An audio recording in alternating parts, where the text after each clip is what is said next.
Flyzik. Welcome to the show. I'm Jim Flyzik. We're taping our show in front of a live audience at the AFCEA Homeland Security Conference.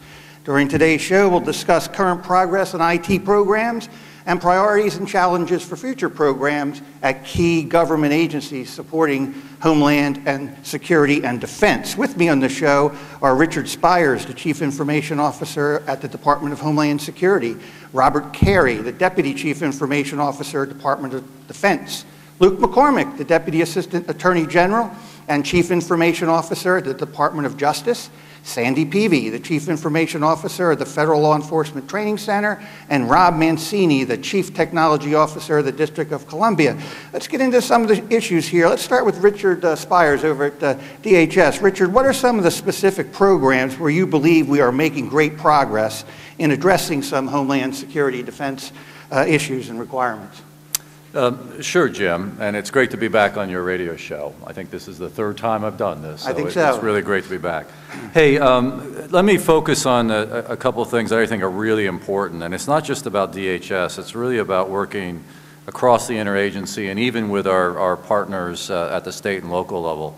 This whole area of information sharing is something that is critically important to Homeland Security and Defense, and I think we're making good progress. The fact that the President signed out a national strategy for information sharing and safeguarding in December was quite a milestone. And out of that came 16 actions that we are working across the interagency to really drive how we're going to increase information sharing in particular. I want to cite one particular program that's going on, and this is about SBU interoperability. So at the unclassified level, but sensitive but unclassified information. Right. As you know, we have the Homeland Security Information Network, a portal that's used by many first responders as well as law enforcement across the country. Justice has LEO and RIS, there's Intel Link U, and within the next 12 months, we're going to be in a position where you're going to have really full interoperability, where you can come in one door and we're going to be sharing, if you will, trusted credentials in the sense that if you come in through HISN, you're going to be able to get access to the resources as appropriate in these other three systems and vice versa. To me, that's a huge win for the federal government and also for our partners at the state and local level. Absolutely, and I think so too, and we've heard actually, we had a panel on information intelligence sharing, and the stories were very upbeat, very positive, a lot of progress.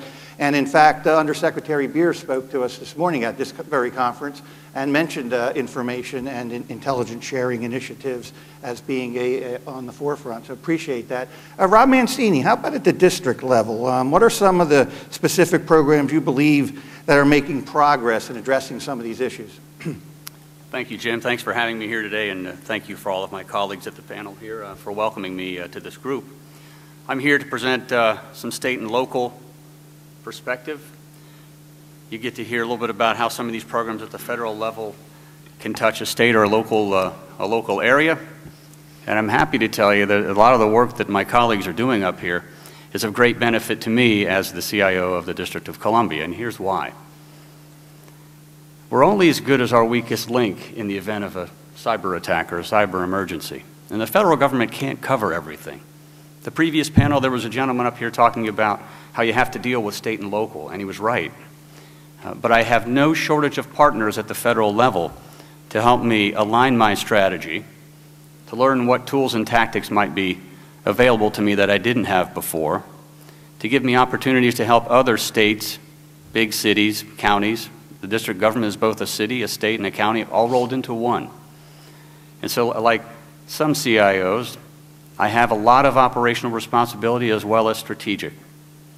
And having the federal government in my backyard is a huge advantage to me. So it would be foolish of me not to take advantage of all of the resources that the federal government and my colleagues up here provide to us. So for me, one of the biggest differences there is today, after 2 years on this job, is what's available to the district government, to the surrounding community at large, the extent to which we can join together not only strategy, but tactics and technologies in a way that helps us detect, respond to, and hopefully prevent cyber attacks from impacting the national capital region or another state. If I see a cyber attack first and I can notify Seattle because we're tightly coupled, the nation wins. The city wins, that state wins, and the federal government wins. So for me, it's all about the assistance I get at the federal level and the level of partnership they offer. Terrific. You know, it's something else we've heard at this conference this year, a lot more about the state, local, federal coordination. I think tight budgets and things that we're facing are going to force a lot more coordination at that level. Luke McCormack over at Department of Justice. Luke, what are some of the specific programs where you believe we're making some great progress in addressing some Homeland Security initiatives? Thank you, Jim, and thanks for having me, and it's good to see the family. You know, Luke, it seems like just yesterday, but I guess you've been at Justice now for close to a year, is that correct? Yeah, 11 months. Wow, yeah. Time flies. I'll highlight four. One, I know that Senior Special Agent Cupperson was here, and I'm sure he talked a little bit about NGI, which is a big engine, right? It's a big program, and it's a big part of the technology base that's allowing a lot of this information sharing to happen. And Index is the other piece, which is another big tool set, another big engine that is being rolled out and made available so that a lot of these techniques and capabilities in the information sharing area can happen, and that we can have a more efficient hardening of our environment in general. I will also say Sentinel is a real transformational program, and is allowing the agent workforce who's working on a lot of our homeland defense areas to really transform the way they're doing business. That's not just a refresh of technology, that was really a transformational program that's well underway and continues to be enhanced, and is giving a lot of tool sets to the various agents. And then the last one is just what we're doing across the federal government on the cyber area, working very closely with DHS and DOD, coming together those three pillars to strengthen the capability of our cyber posture across the federal government. Terrific, man. It's interesting here. Richard led with information sharing. Rob talked about sharing with partners, and Luke talked about major programs of information sharing at the Department of Justice. It's not too hard to see where the priorities are starting to bubble up here. Sandy Peavy, how about at FLETC, Sandy? What are some of the specific programs where you believe we're making some great progress? Well, Jim, thank you for having me here. We were talking earlier that I'm one of the original CIOs that helped stand the department up, and it's hard sitting here today to believe that that's been about 10 years ago. One of the things that we're doing at FLETC and for law enforcement in general that I think I'm very optimistic about its contribution to our national security and national well-being is modeling and simulation. And I think I can best describe what we're doing, Jim, by an example. You used to work at Secret Service. Would it surprise you if I said that research is showing that firearm simulation in basic marksmanship is equally as effective as live fire? You know, it would surprise me a little bit, but the fact that you're bringing it up, I have a feeling you're going to say that that's exactly the case. Well, what if I told you that the people that qualify with simulators are actually requalifying better afterwards than the people that have just had the live fire? Because it's coming from you, Sandy. I will absolutely believe it. Well, and what we're doing at FLETC now, we're putting in a live fire range, a 72-point live fire range at substantial cost savings. It's taken us less space, it has less environmental impact because of the ammo, and less cost with the ammo. And I believe that we're really just scratching the surface on the role that modeling and simulation can play in helping us reduce cost while simultaneously protecting our homeland. Yeah, terrific. Yeah, I'm big on visualization of everything. I think that's the future is moving that direction. Rob Carey, how about over at Department of Defense? What are some of the specific programs where you believe we're making progress in Homeland Security and Defense requirements? Thanks, Jim. So, interesting enough, on the Federal CIO Council, Luke and I co-chair the Security Subcommittee, and for the Committee for National Security Systems, Richard and I co-chair. So you're probably going to hear the same thing 3 times. And I notice we're interspersed by it's always really dangerous to be the last person on a question. That's right. So you're going to hear it third if you keep going down this road.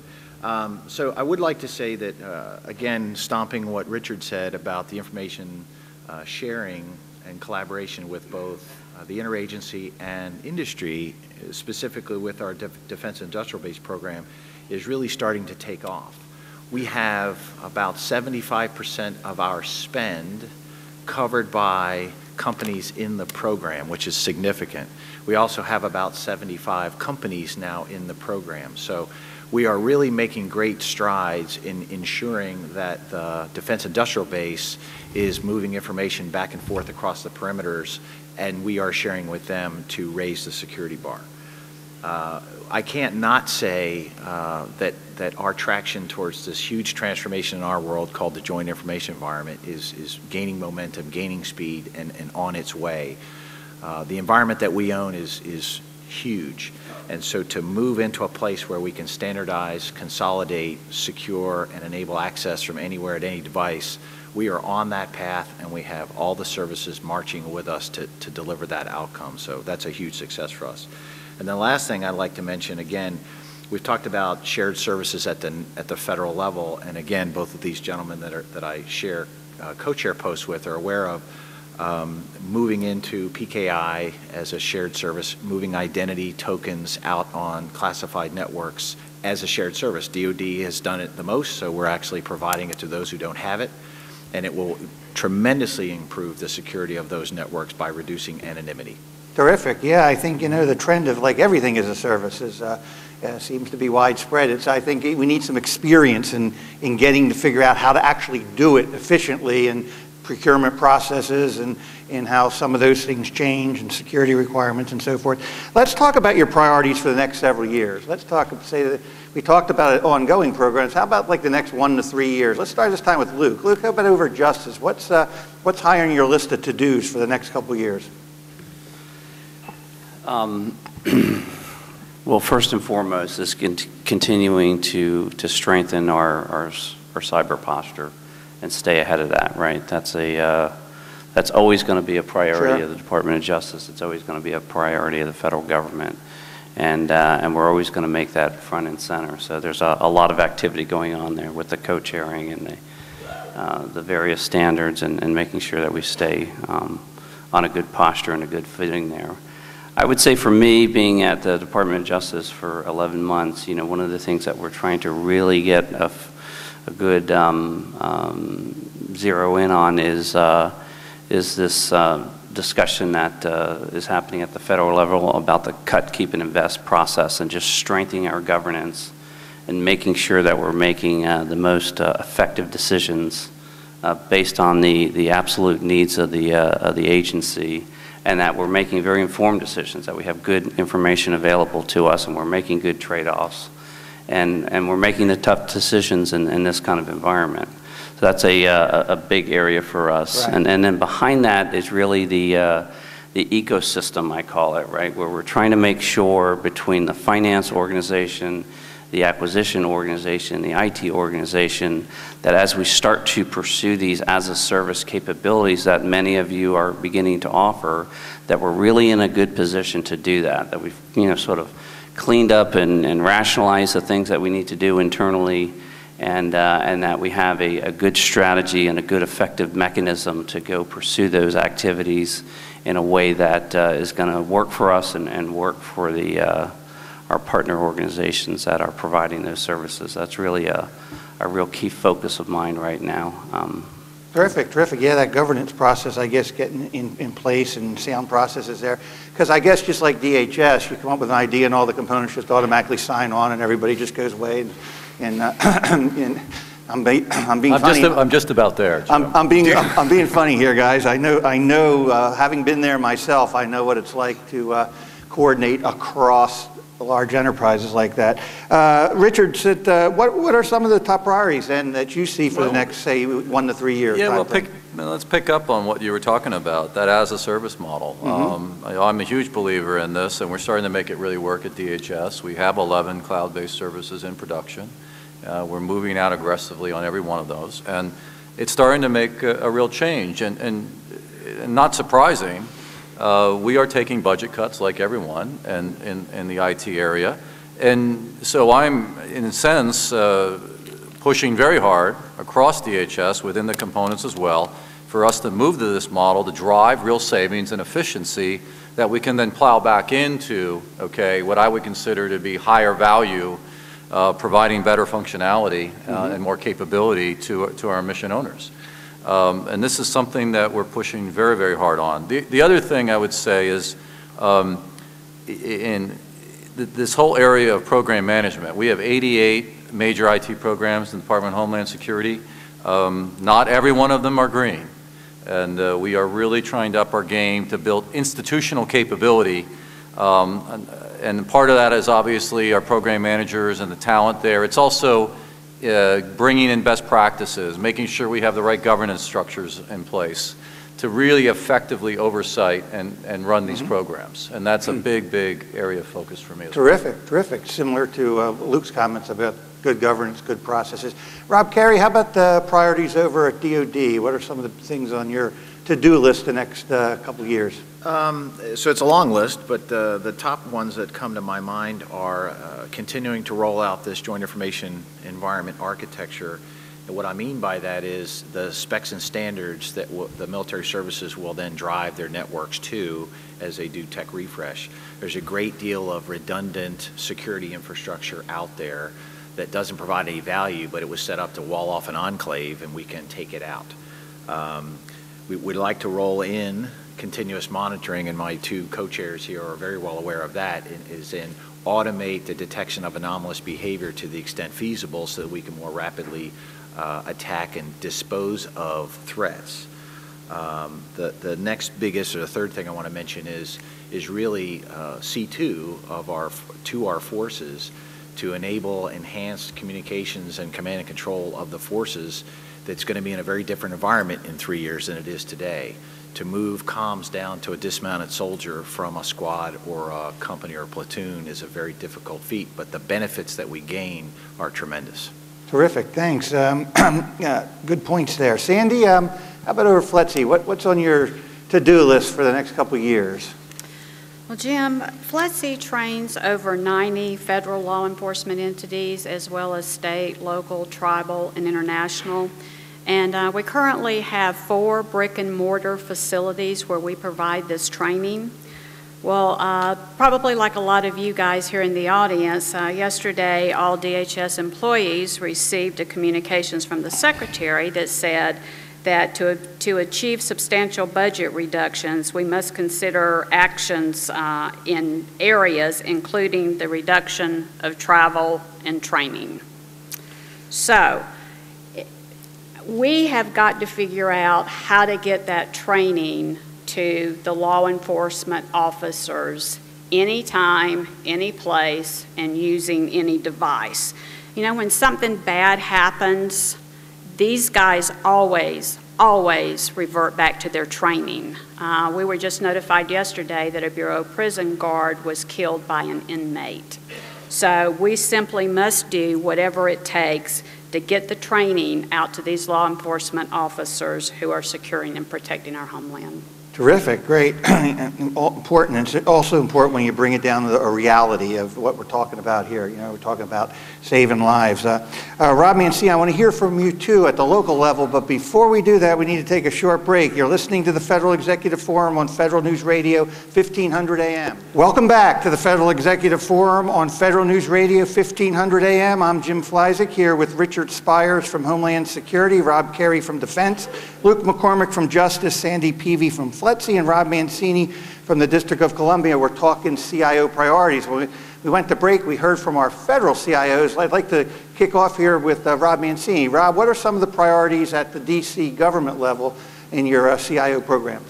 Thank you, Rick. Thank you very much. Everybody else at the table here is in the security business. I'm state and local. Security is one of the things that I'm responsible for because I'm responsible for cyber. But they are in organizations where security is clearly understood. And I'm here to help an enterprise get their arms around some of that while I'm doing a lot of other things. So for me, raising awareness of the importance of where technology, public safety, emergency response intersect and where they should and could be partnering is very big for me. I'm not welcome at that table sometimes, as many of you would know. I don't wear a badge, I'm not a sworn officer, and I'm not in the security business. But I am a technologist who is making public safety and emergency response a priority for the city, because I know it's one way that we can make a difference, and I know there's fertile ground there for improved partnership. So for me, that is a big challenge. It's a lot of what I do. But before I get to that, making that happen, I have to get the capability right within my own organization. What are we operating in terms of a security apparatus? What are our capabilities? What is our process? Do we have the right staff? Staff is killing me. I cannot find enough good staff. I'm sure everybody has that problem. But I have a different take on it, Jim, because I'm trying to build a security capability and a readiness that has value not only locally, but for my federal partners, because they're my partners. They need information from me, and they need to be able to help me. And then when the chips are down, if I can help them, I'd be happy to do it. But I have an enterprise to bring forward, enterprise leadership who doesn't think about security every day. They're running a city, aren't they? They're running public works, they're running health and human services and economic development and education and finance. And they don't want to have to think about security, and I have to throw that in front of them all the time. Good point. And so those are my priorities. Good point. You know, the individuals here have an agency, but you're more like an OMB or a GSA, where you're looking across all the various entities within the district and looking at what are their priorities. How about some key technologies or trends? Are there some key technologies or trends you guys think are going to be important here for the next future and working in this program? Let's start with Rob Carey. Rob, what are some of the important trends you see that you think are going to figure big into your programs? So I'm guessing that I will hit the same ones that the rest of my colleagues up here will hit. But first one's going to be... The good news is you're going first this time.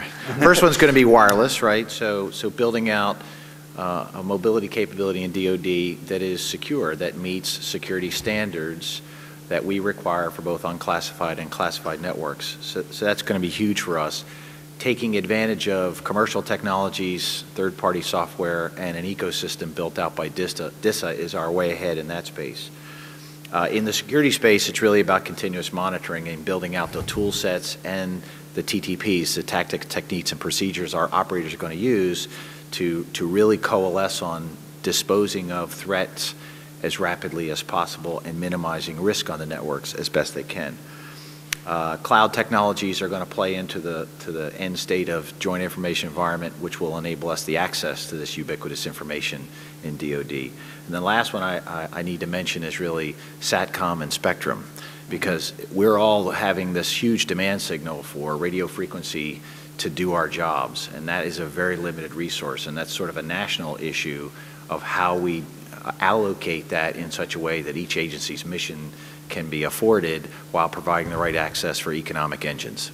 Thanks, Rob. Yeah, I think mobility, I'm going to guess, is going to be on everybody's mind here. I mean, that's sort of intuitively obvious.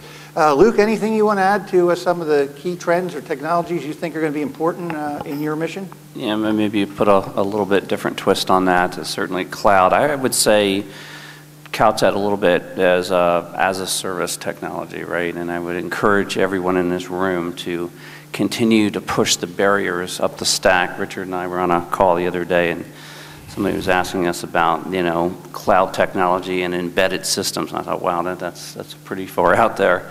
We weren't thinking quite to that point, but I think there's a lot of opportunity as we break the glass on the security piece, and there's several of us in this room that have a lot of smart people working really hard on that. You're really going to be able to raise the bar on the maturity curve of that as a service capability, and that's going to be so important for us to be able to buy things by the glass, you know, the whole CapEx and OpEx thing, but more importantly is the time to market, right, is really important in that kind of an environment.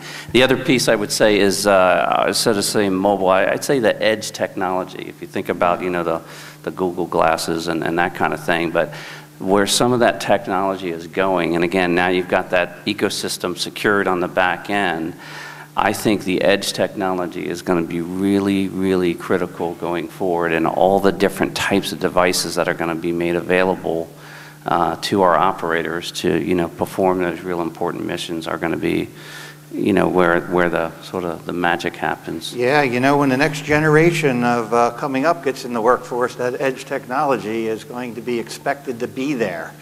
And working with the way they work today, sort of with time approaching zero. Richard, anything you want to add to the conversation about technology and trends? Well, certainly I agree with both Rob and Luke with what they laid out. One comment on the mobility piece, I've been exceptionally pleased, and I'll give Luke credit here. Luke has been a leader in helping through the digital government strategy on a cross-government effort to really get our arms around this mobility space, and so that the good work that DoD is doing, coming out of NSA, coming out of DISA, work that we're doing, work that DOJ is doing, others, we're collaborating in a way, since I've been in government, that I've never seen better collaboration. And I think this is really a very positive step. We need to leverage the expertise we have in pockets across the federal government in a much better way, and this is a great example of us doing it. One other point I would make, another set of technologies that's very important moving forward, back to the information sharing theme, this whole area of, you know, NSA calls it smart data, there's other names for it, but this notion of both metadata tagging, so you know you have good information about the data itself, together with access rules, okay, so that we can do a much more fine-grained permissioning, okay, as to who gets access to that data, when they get access to that data based on context. That's very, very critically important for Homeland Security moving forward. When we look at issues around privacy, civil liberties, civil rights, right now, as I like to say, we've hit the low-hanging fruit of data sharing. Now we're into the harder stuff, and we need those kinds of technologies to work pretty much real time for us in order to go to that, next level. Right, take it to the next level. Rob Mancini, how about at the district level? Are any technologies or trends that you see as being key there? Yeah, I have to agree with what Richard had to say. We have some of the same challenges and same focuses in mobility and data governance, but my thought process at the enterprise level for me is our network and our communications and ports and protocols focused on security? And then we quickly move from that to matters of data governance. And we can talk about cloud all we want, and we use some of that technology too, but we always have to talk about what data we're talking about and how do we either capture, protect, or correlate that data. In the district government, we do a whole lot of GIS data publishing. We do a whole lot of transparency data. We have a lot of projects ongoing where health or personal information may be involved, and when folks want to take that to the cloud, we have to know what that data is, what form is it in when it's at rest versus being transmitted. How do we get at that data, and who owns it, and who's overseeing the management of that data and the sharing of that data? What type of tools do we have in our enterprise, Jim, for both internal and external intrusion detection? The entire strategy for security isn't just about data, it isn't just about network, it's about all of it. And for me, it begins and ends with the data. How well can we protect it? What tools do I have to help the enterprise feel secure with it? And what can I do to detect when I've lost data? Those are the things that keep me up at night. Not all the tools and tactics and the latest bells and whistles. What don't I know about what's going on in my enterprise that I need to know? Right. And so I look for the technologies that can tell me new and different things. Yeah, we had discussion too yesterday, 2 days ago, I guess, in the cybersecurity panel, just the sheer complexity of the issues around cybersecurity. Not to mention people, when you say cybersecurity, people think of a whole lot of different things to different people. Sandy, I know mobility and simulation and getting that out to the, as Luke described at the edge, is probably high on your list. Is there anything else you want to add to the technology trends that you see as important from where you sit? Yeah, well, absolutely. If I'm going to be able to provide the just-in-time training we were talking about, then technology is the key. And of course, it's no surprise then to follow on that mobile learning. In fact, it's now, we had e-learning, now it's called m-learning. And FLETC is in the process of putting together a pilot where we're incorporating tablet computers into our current training environment. And what we're seeing now is that a lot of the law enforcement agencies are issuing their agents mobile devices right now. And in fact, ATF, that belongs to Luke over here, they are giving their special agents iPhones, and they're experimenting with a lot of other devices. So what I would like to do is to be able to give the students the choice that they can come in and use whatever device they were issued or that they have to provide them that learning experience. So you got to look at covering the full gambit of iPhones and Androids and Blackberries and on and on. Yes, I do, Mr. Spires. Let me change gears a little bit here. We're talking about progress, priorities, and so forth. Let's talk about challenges. Let's talk about some of the really hard stuff, the things that are difficult to do, that are things that you feel like you need to sort of accomplish to get where you want to go. What are some of the most difficult challenges yet to overcome to get to be where you want to be? Let's start with you, Richard, again here at DHS. What are some of the tough stuff? Well, this won't be surprising, but integrating, right, the 22 components from an IT perspective is tough, but really necessary. And this budget environment, and I mean integration both at that IT infrastructure layer, right, and the use of cloud services, our data center consolidation initiative. I mean, I think intellectually everybody gets it, okay, but when you get down to individual decisions at a component level and making this happen, it obviously gets a lot harder, right? And that is an ongoing challenge, and also integration at the application level. I mean, look at DHS. Came together about a decade ago. Everybody brought their legacy with them, so we've still got a lot of duplication in DHS, and duplication that is in some sense holding us back from being more mission effective, let alone the efficiencies issue that go with that. So those still are the big challenges. They haven't changed. I'd like to say we're making some very good progress in addressing those. I'll let others grade us on that, but that is, I spend a lot of my time in those particular areas trying to drive that. Right, yeah, we also had discussions there about just how long it takes a culture to actually change, you know, when you can change somebody's job overnight, but to change behaviors is a whole different set of issues. We talked about DOD and how long, when DOD first was consolidated way back when, how long it took to get everything together. Talk about DOD. Let's jump down to Rob Carey. Rob, what's some of the difficult things, some of the really tough things that you're trying to get accomplished in order to be where you want to go? So once again, very akin to what Richard just said, is really the culture of change, right? The budget has been a powerful catalyst for action. And the question is, and the hard spot is, how do you get everybody going in that similar direction when sort of pinched in the wallet? But moving towards a more centralized environment, taking control of the legacy that's been around years and years and years and years, and then moving the organization in that positive direction. That's really the difficulty. That will always be the difficult change, because technology in the IT space in any organization, I think, has been very simple to do, very close to the user, and when that becomes the case, then you're sort of prying it out of their hands, and you're not really trying to do that. You're trying to move more holistically into the future. So our number of applications, the amount of data that we have, is a dilemma for us to standardize and consolidate that.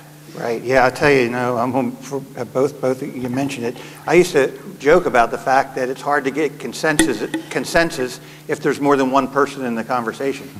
And sometimes I'd have a hard time agreeing with myself from time to time. So just, Luke, what's some of the tough things that you're trying to do? What's some of the difficult challenges you've got to get over in order to get where you want to go? I'd say a couple that come to mind are bringing those communities together, those CXO communities, to really learn how to transform into this new environment. I'm talking specifically about the as a service, right? Becoming proficient in that area. How do you acquire that from an acquisition standpoint? How do you acquire that from an IT standpoint? And just building in the capability to do that. That's an emerging area, and our ecosystem, I'll call it, not used to that, right? That's an evolving opportunity there. So that's specifically an area that I'm spending a lot of time on, and the funding structures behind that, right? To kind of bring that together on the cut, keep, and invest type capability to then plow into those capabilities, I think, is important. I have to always say cyber's hard. You know, the security and the pieces of that are very difficult. And again, thankfully, we have a lot of smart people in these various agencies that are working through that to be able to then provide that capability back to the supplier community, many of you, so that you can build those into those offerings. I think that's the real cherry, so to speak. And then I think the last piece that always kind of swirls around is just being able to look through and manage it end to end and get the policy and the structure type stuff. You know, FOIA and e-discovery and classified spills when you're in that kind of as a service environment are real important, and thinking through all of those policy procedures, issues is new ground for us. So we need to work through that and make sure we have all those things buttoned up, which are, you know, an area of challenge. Excellent points. Sandy, what's some of the tough things? We've already talked about the difficulties in bringing the communities together. And I think about doing that same thing in the law enforcement space, where you have the federal, state, local, tribal, and international.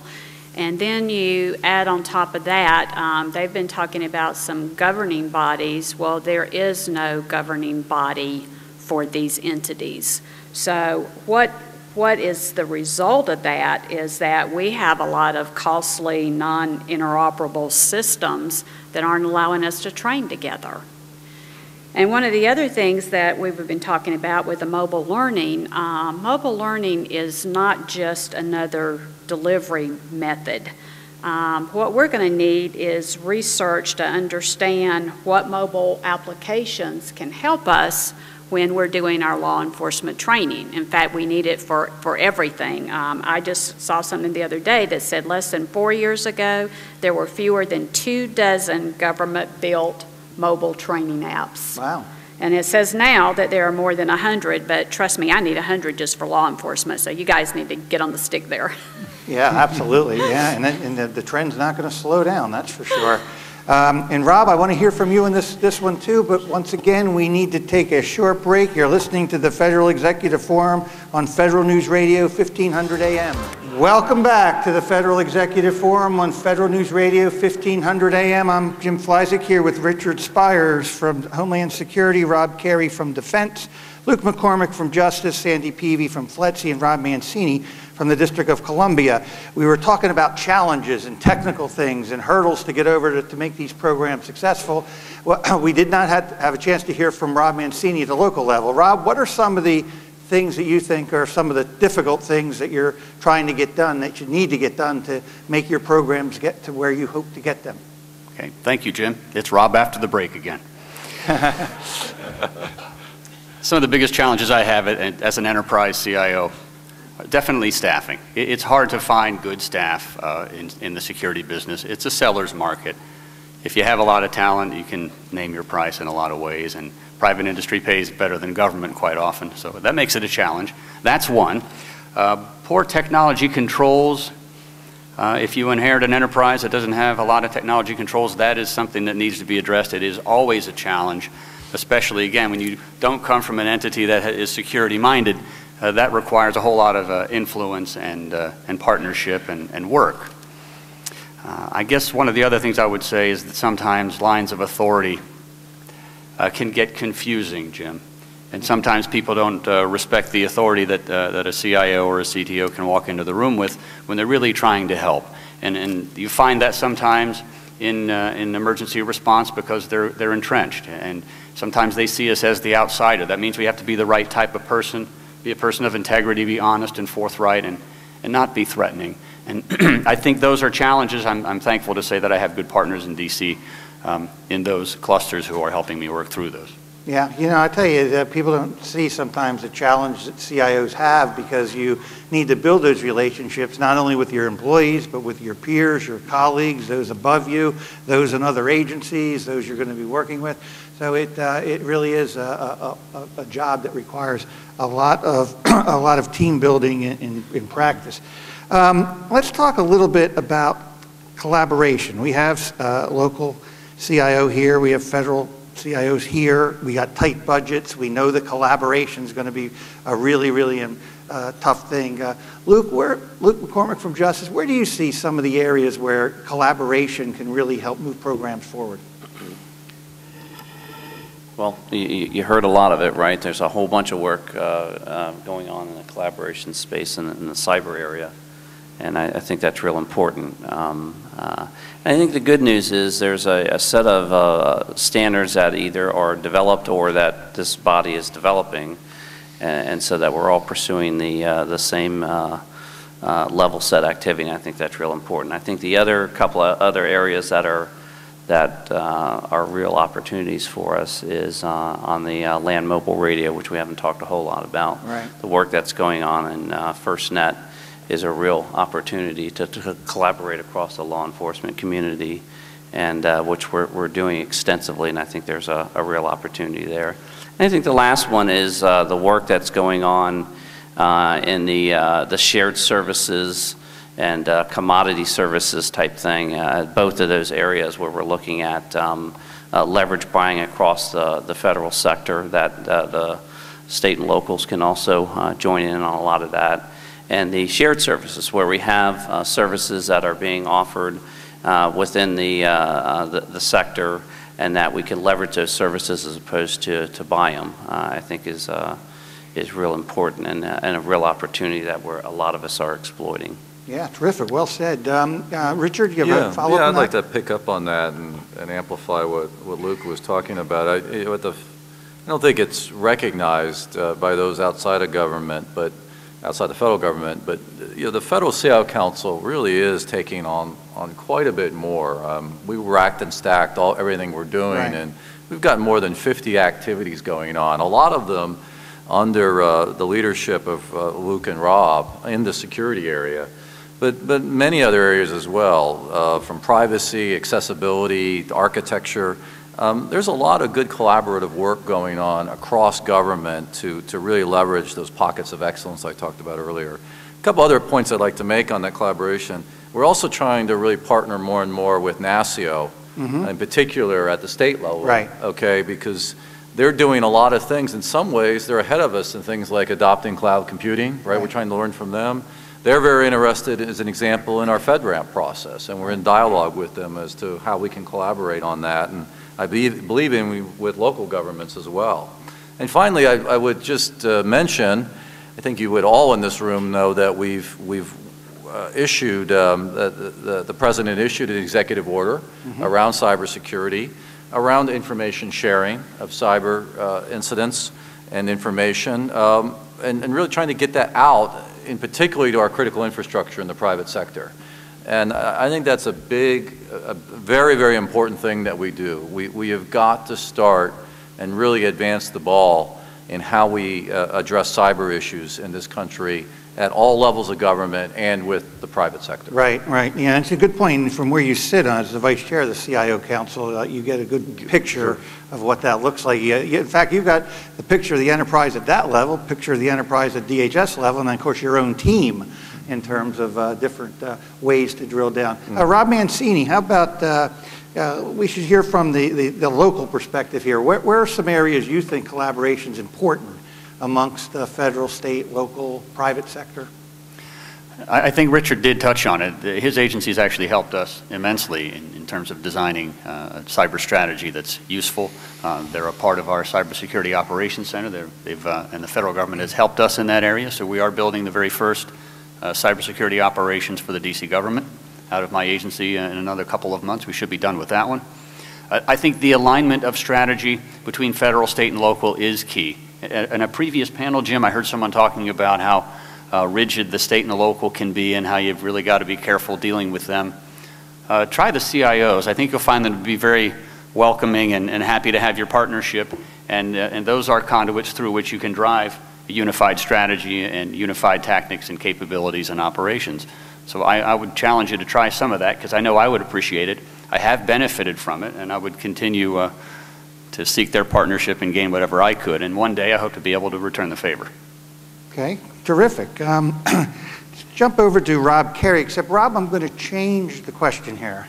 We're getting down to about under 12 minutes left to go in the show, and I always like to hear what your vision are for the future, so that each of you have a chance to get in your final remarks and sort of a vision for where all this is going in the future. Give us some example of some programs and things that in the future will make a big difference in addressing some of these important issues facing the country. So I think in our world, moving to this joint information environment, and I want to talk about one sector of it, which is really the workforce. The people that run, operate, and defend this network and this information on behalf of national security, moving them into the future from the older lexicon of I'm the IT workforce into the cyber workforce, aligning the skills and the training and the standards that they need to succeed now and in the future, because that's a moving and evolving journey for this 230,000 people that do it on our behalf. So I imagine the future, we have far more capable workforce on a far more accessible network that has dramatically reduced risk to cybersecurity threats. Terrific, thank you. Sandy Peavy, what's it look like down the road to you, Sandy? What's it look like a few years out? What's the future look like? How will our world change with these programs and technologies? Well, Jim, on average, one law enforcement officer is killed every 53 hours. Not long ago, we received a letter from a female that worked for the Coast Guard, and she said, who would have ever thought when I joined the Coast Guard that I would be boarding a pirate ship off the coast of Somalia under fire? And she said, I was able to accomplish that mission safely because of the training that I had just received at your facility in Charleston, South Carolina. So my vision is that through partnerships and collaboration, that we are able to provide the just-in-time training that these law enforcement officers need to not only accomplish their mission, but to bring them safely home to their families at night.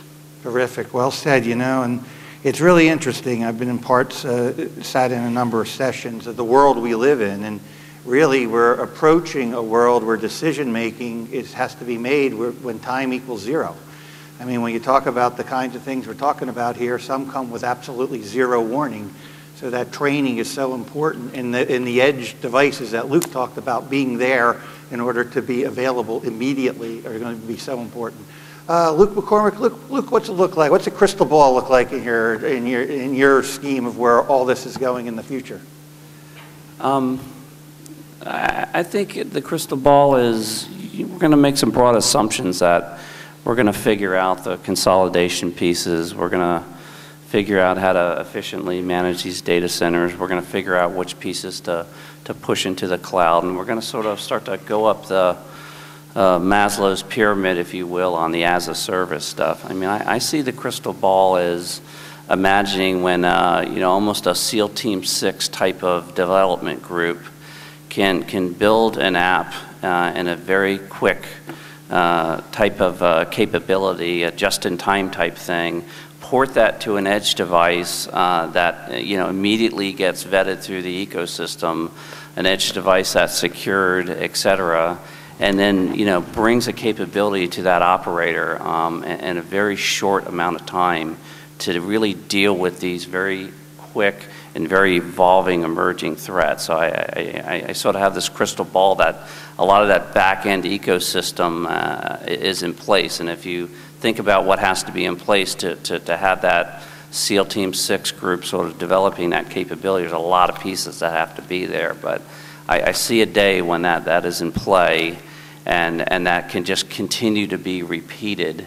And the focus is really on the operator in a very specific emerging type of capability that they need as they evolve in their sort of business lines and deal with these different threats. Yeah, so the infrastructure and all the IT stuff is just there. And you focus on, this is what we need to do, and you don't need to worry about how do we get the structure in place to do it. It's already there. Rob Mancini, let's talk about the future from your perspective. Where do you see a lot of this going? Where do you see some of these programs in the future, and how will they make life a little different for the workforce? I think I'll direct my comments more to the CIOs and the state and locals out there, because what I have to say really will apply more to them than anybody, and as well as the vendors in the audience and our sponsors who provide services to us. I think in a culture of continuous improvement and focus on security, CIOs at the state and local level have to get in the game. They cannot farm out cybersecurity. They may be able to farm out the strategy, but there is more to cyber than just farming it out or putting it in the cloud. We have to deliver at the local level. You're expected to add value, find ways to add value, and it's my hope, Jim, that with a mindset of everybody in the security team, the technologists, the CSOs, the CIOs and CTOs who see themselves as public safety and emergency responders every day. As I sit here today, I'm sure I'm getting attacked from somebody. Right? It's happening all the time. When we have that mindset, Jim, I think we create the right environment for E911, for FirstNet, and for crowdsourced type applications that can help in a variety of ways for public safety. Yeah, I know FirstNet's come up quite a few times over the course of the last 3 days, and I guess when you talk about collaboration and need for federal, state, local, that program is it in spades. I mean, it's one that won't be done unless it does have a tremendous amount of collaboration with federal, state, local areas. Richard, what's it look like for you? What's the future look like? Well, how do you see things evolving over time? Sure, and I think it's interesting. The way Luke said it, it was more articulate than I would be saying it, but I thought he hit it right on with where we'd like to get as well in Homeland Security. And maybe I'll just peel that onion a little bit.